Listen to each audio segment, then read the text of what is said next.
Socorro, come uni,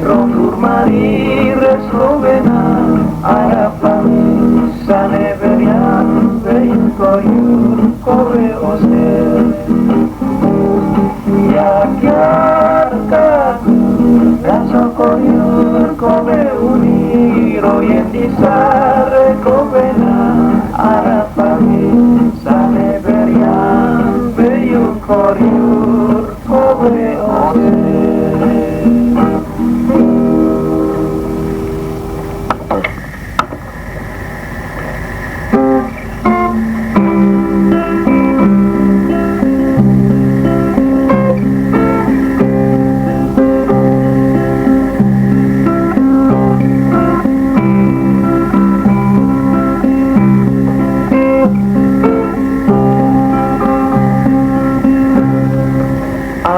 Puse ku kondau yara besorendoreri ku prenso bani nema begi pasi apuse ku kondau yara besorendoreri Prenso bani nema begi pasi apuse kondau yarabe sorendoreri Prenso bani nema begi pasi.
dan rencananya memang makasih.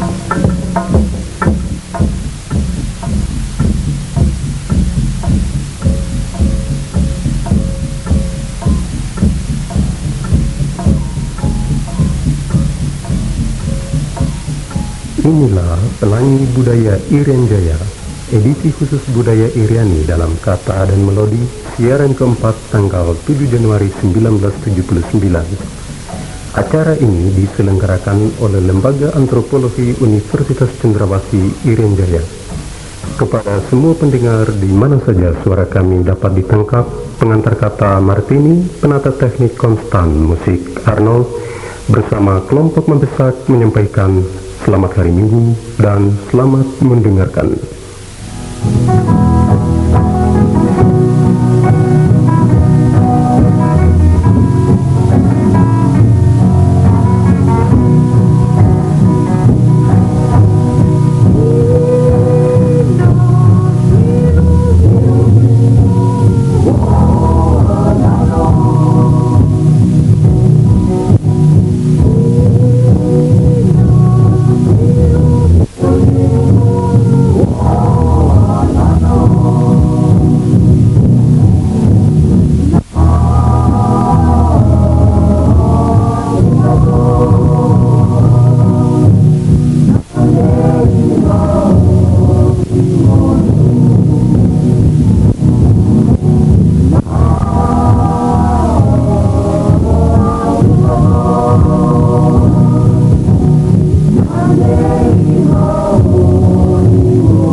Bersama membesak.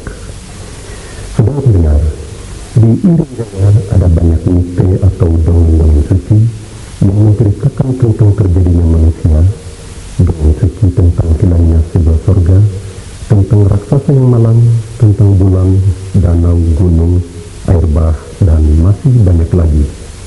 Pada bangsa-bangsa yang tidak mengenal tulisan, maka cara mengawetkan tradisinya yang dipandang sakral dan keramat itu secara lisan. Demikianlah halnya di Irian Jaya, dongeng suci itu diwariskan secara lisan atau melalui penuturan. Penyampaian secara lisan ini dapat berbentuk prosa, yakni cerita dengan bahasa bebas, dapat pula secara puisi, yakni disampaikan melalui syair. Cara syair ini banyak ditemui dalam nyanyian-nyanyian adat tradisional. Saudara, selain nilai-nilai sastra, maka mite atau dongeng-dongeng suci ini mengandung nilai-nilai budaya yang sangat tinggi. Karena mite atau dongeng itu merupakan endapan seluruh cita-cita, pandangan hidup, kepercayaan, dan harapan-harapan suku pemiliknya. Nilai-nilai tersebut selanjutnya merupakan pedoman dan perangsang bagi seluruh kegiatan masyarakat di mana mite itu hidup dan berkembang. Untuk jelasnya dapat Anda ikuti artikel berjudul Mite-Mite Ular Naga di Daerah Kebudayaan Teluk Saireri dan Arti Filsafatnya. Tulisan rekan Sam Kapisa akan disampaikan oleh Sam dan Marion Craig.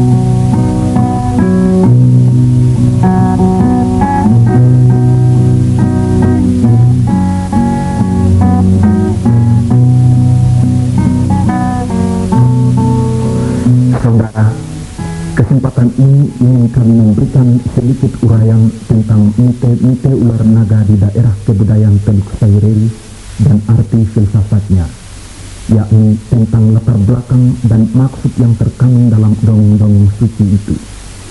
Cara yang digunakan di sini ialah menafsirkan mite-mite itu. Tidak semua mite ular naga di Teluk Saireri disajikan di sini, karena semua cerita itu umumnya mempunyai versi yang mirip satu sama lain. Maka kami hanya memilih 3 buah saja, yakni ular naga Wokui atau Wusei dari Round Ondami, Mambarasi Napi dari Yapen Utara, dan Setfamneri dari Biak. Di bawah ini ringkasan ceritanya.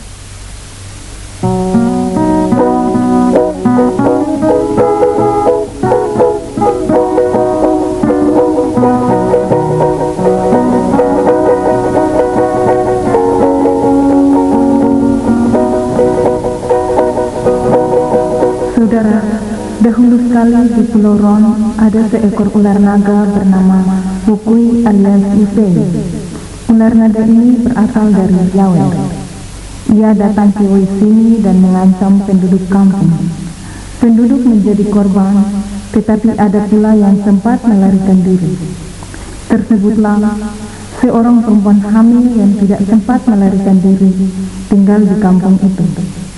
Perempuan hamil itu nyaris celaka kalau saja tidak ditolong oleh seekor kepiting. Di dalam lubang kediamannya, kepiting itu menyuapi perempuan hamil itu. Akhirnya perempuan itu dapat melahirkan dengan selamat. Ia melahirkan sepasang anak laki-laki kembar 2. Setelah besar, kedua anak tadi mengangkat serang melawan ular naga Wukui. Mereka membakar batu atau baraten, lalu batu-batu panas itu dilempar ke dalam mulut ular, diselingi bambu-bambu air. Akhirnya ular itu pun mati karena isi perutnya terbakar.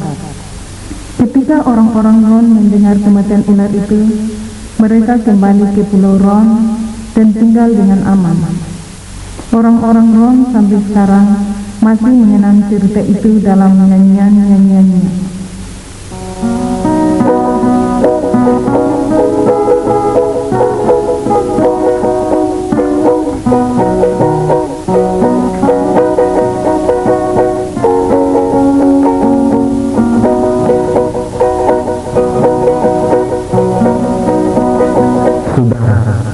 Penduduk kampung Kaonda di Yapen Utara juga mempunyai cerita ular naga yang mirip dengan di Pulau Rowo.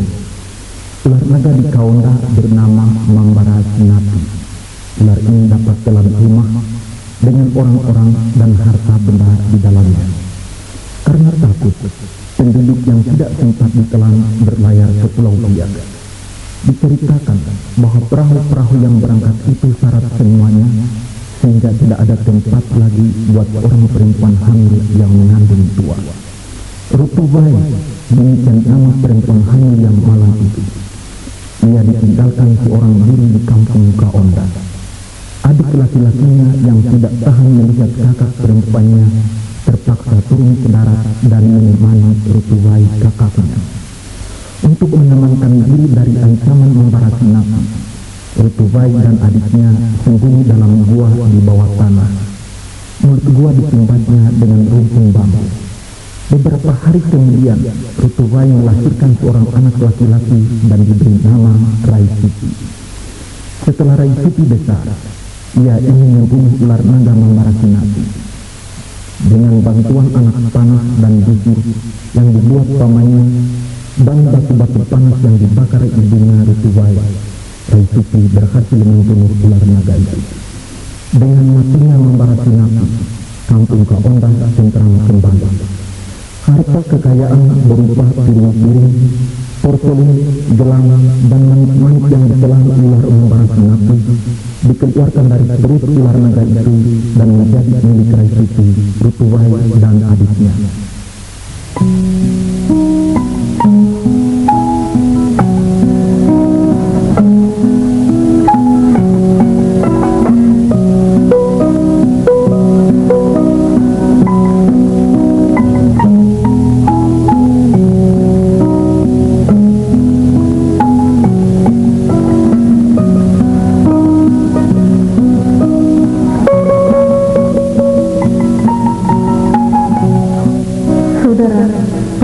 kampung Koren di utara sampai kini masih bercerita tentang seekor ular naga yang jahat.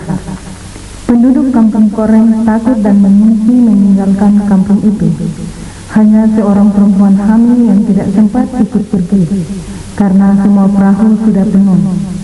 Untunglah perempuan hamil itu ditolong oleh seekor burung elang. Burung elang yang baik itu memindahkan perempuan hamil itu ke sarangnya, yakni sebuah lubang batu di Tanjung Mubei, kampung Koren. Perempuan yang malang itu dijaga dan diberi makan oleh burung elang tadi. Sampai pada suatu hari, perempuan itu melahirkan seorang anak laki-laki. Bayi itu diberi nama Sekvamneri. Sekvamneri selalu mendengar ibunya bercerita tentang ular naga di kampung Koren yang amat jahat. Sekvamneri sangat marah, dan setelah ia besar, ia bertekad membunuh ular itu. Pada suatu hari, Sekvamneri mendirikan sebuah panggung atau para-para kayu yang tinggi. Para-para atau panggung itu bersusun-susun bertingkat 7. Pada tiap tingkat diletakkan sebuah apen atau bakar batu, yang batu-batu itu besarnya sebesar pelukan tangan. Batu-batu dan kayu bakar diangkat oleh burung elang. Ketujuh apen atau batu yang panas itu dipasang disertai makanan. Bau ikan bakar dan makanan lainnya itu berhasil memancing selera ular naga. Ular naga itu datang menyerbu ke arah bau-bauan itu karena berarti di situ pasti ada manusia. Sekvamneri dan ibunya siap menunggu di atas panggung. Begitu sang ular itu berada di bawah panggung dan membuka mulutnya yang besar itu untuk menyerang, Sekvamneri dan ibunya segera memotong tali pengikat apen di tingkat pertama. Batu-batu panas yang merah padam itu jatuh dan masuk ke dalam mulut ular naga itu. Begitu seterusnya sampai batu-batu di 7 tingkat itu masuk ke dalam mulut binatang itu. Perut ular naga itu pun terbakar dan tamatlah riwayatnya. Sejak itu, kampung Koren kembali aman dan tenang, dan berangsur-angsur penduduk pulang kembali.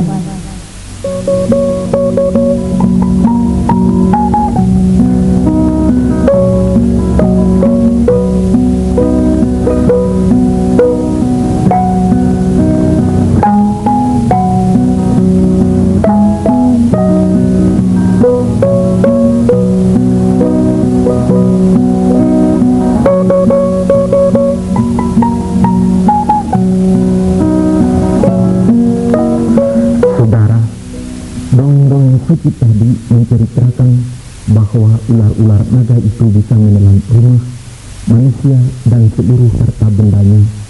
Maka perbuatan ular itu merupakan ancaman maha besar bagi penduduk setempat.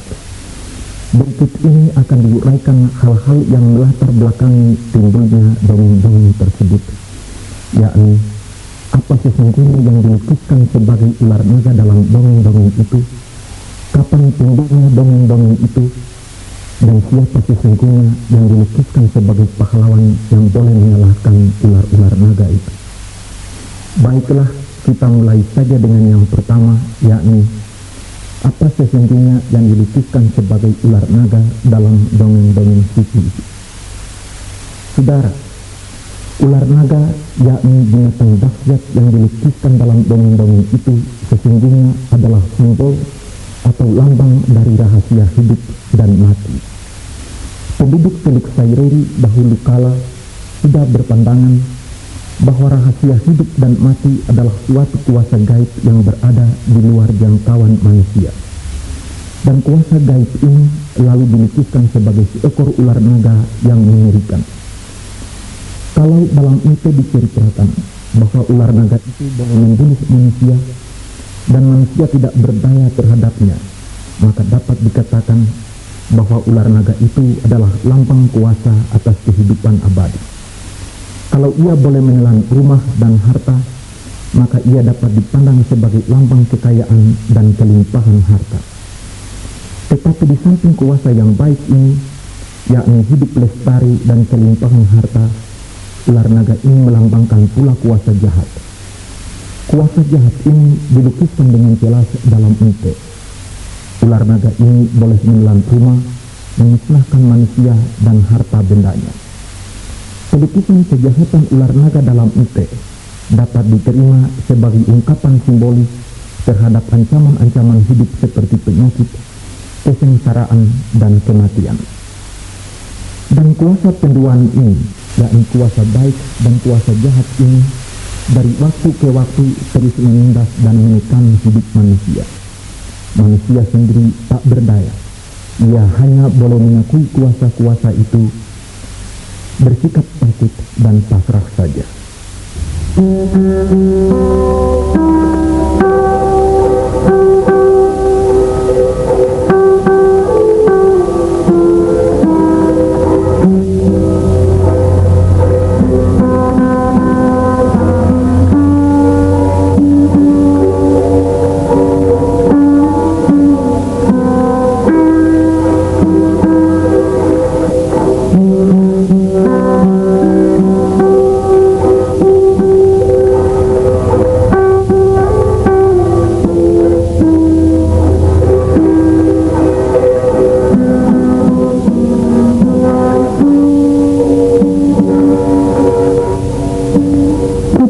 Dengan pokok kedua, yaitu kapan timbulnya dongeng-dongeng itu.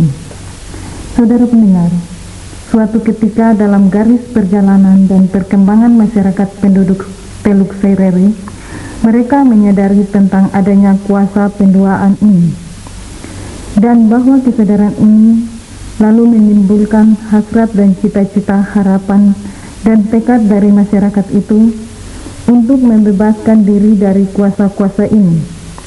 Telah dikemukakan di atas bahwa kuasa penduaan ini dipandang sebagai suatu kekuatan gaib yang tidak berasal dari manusia, dan kuasa ini menjadi beban dan ancaman maha besar bagi hidup manusia.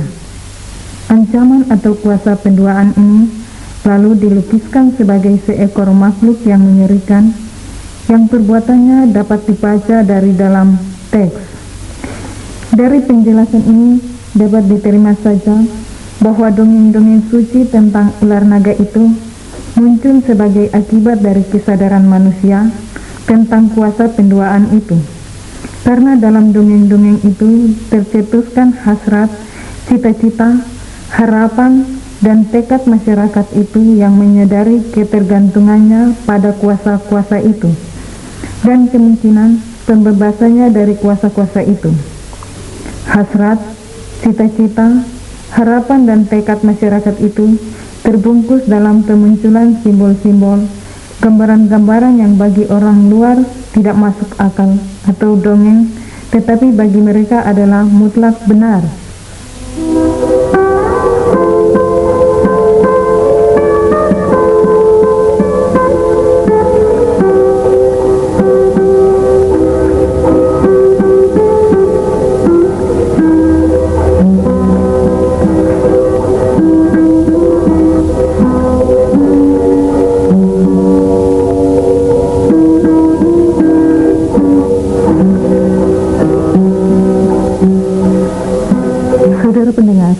Kita akan telusuri lebih lanjut tentang siapa sesungguhnya yang dilukiskan sebagai pahlawan-pahlawan muda yang mengalahkan ular naga itu.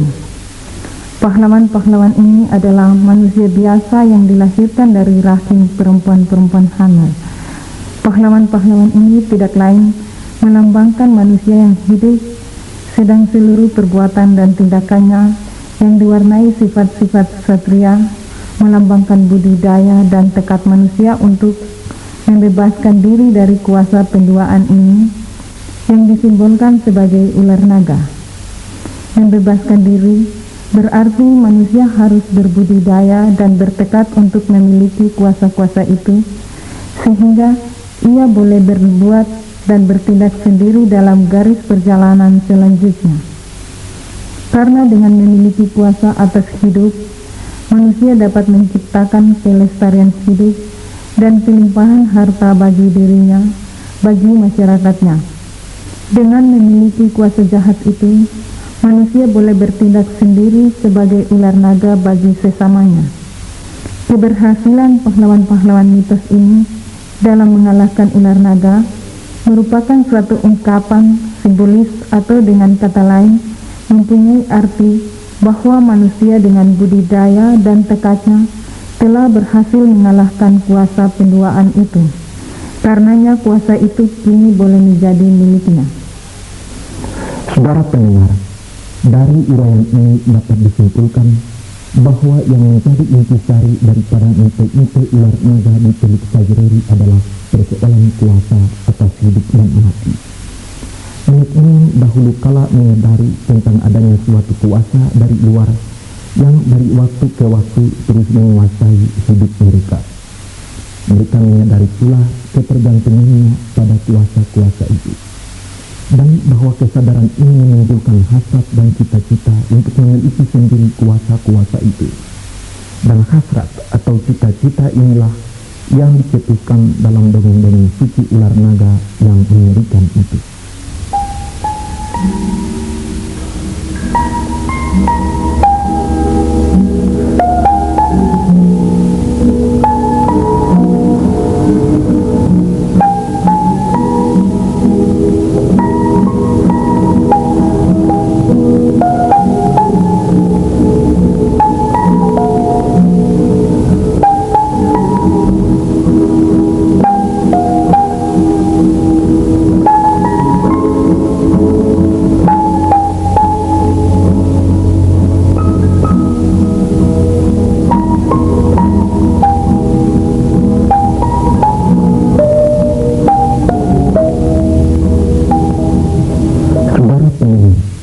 Sebagai penutup dari uraian ini, kami akan jelaskan sedikit tentang motif atau gambar dan ukiran-ukiran yang menghiasi muka belakang perahu di daerah Teluk Sajreri, mulai dari Bantamun, Waropen, Yapen, Monitor, Siplori, dan Pihak Padaido. Gambar-gambar atau ukiran-ukiran itu bermotif naga, karena kalau diamati benar, gambar-gambar dan ukiran-ukiran itu melukiskan lekukan tubuh seekor ular naga. Seni gambar atau seni ukir ini erat hubungannya dengan uraian kita di atas. Ular naga adalah lambang kekuasaan, dan kekuasaan itu sudah menjadi milik manusia sejak ular naga itu dikalahkan. Dan pemilikan kuasa ini telah menjadi dasar dan terangsang bagi seluruh aktivitas masyarakat itu. Kita lihat bahwa alat keperluan sehari-hari pun diberi ukiran bermotif naga seperti pendayu, hulu parang, sendok kayu, sisir bambu, dan lain-lain. Kecenderungan ini menyangkut soal kebanggaan atau prestise. Dan kebanggaan inilah yang terlihat pada gambar dan ukiran-ukiran naga yang terpancang pada perahu-perahu di daerah itu. Perahu merupakan satu-satunya alat komunikasi di daerah yang banyak pulau itu. Menghias perahu dengan motif naga mempunyai arti bahwa perahu itu sendirilah yang bertindak sebagai ular naga. Penduduk Teluk Sajreri berpandangan bahwa dengan mengalahkan ular naga, perahu itu dapat bertindak sebagai ular naga baru yang boleh mendatangkan hidup, yakni di saat perahu itu keluar mencari makan dan harta, dan dapat pula bertindak sebagai ular naga baru yang menyebarkan kematian, yakni apabila perahu itu keluar merampok, mengayau, dan menangkap budak. Mereka beranggapan pula bahwa ular naga itu kalah dan dibelenggu oleh manusia. Binatang itu masih terbelenggu dan kini berada dalam tanah di dasar laut. Orang-orang tua bercerita bahwa di saat-saat tertentu ular naga yang terbelenggu itu akan bergerak melemaskan tubuhnya yang kejam, dan pada saat itu terjadilah gempa bumi.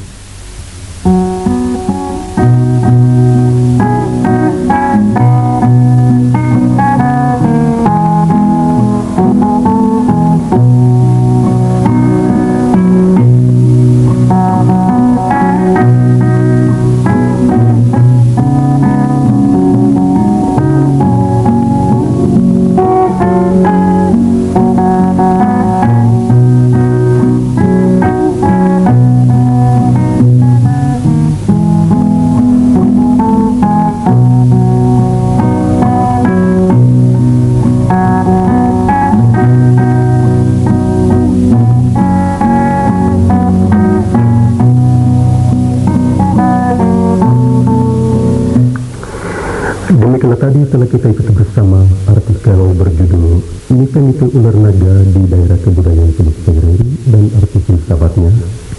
Tulisan Sam Kapisa telah disampaikan oleh rekan Sam dan Marion Krim.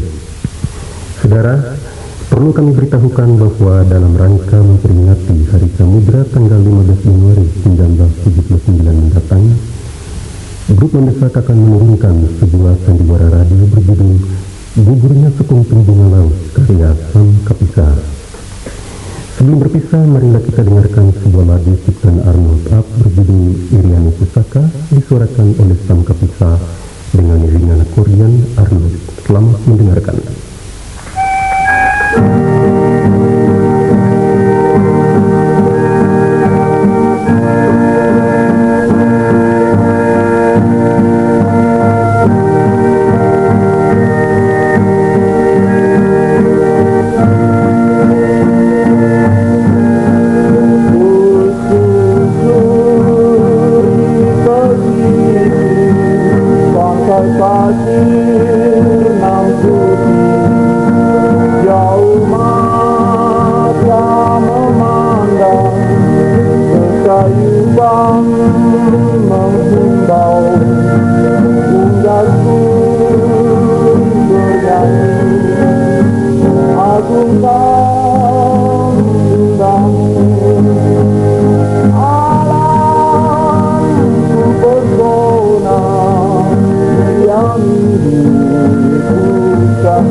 Yawor papiar muro rumu gajadori mana naik sisne pisai kurni sak paren muarim senamu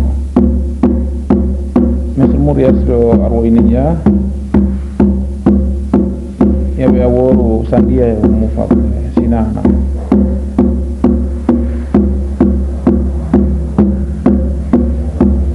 nawandie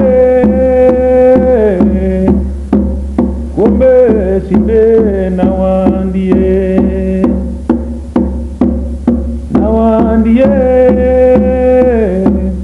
inarari bro kide miramo kumbe sinde nawandie nawandumo kumbe sinde nawandumo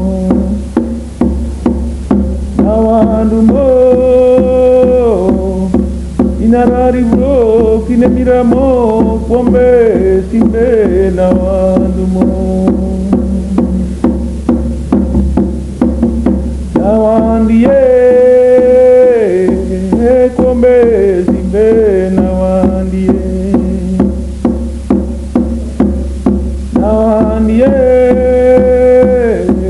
inarari bro asarira mo kumbe simbe nawandie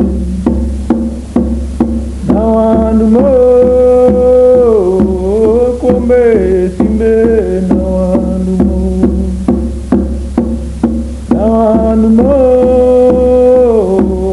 inarari bro asarira mo kumbe simbe nawandumo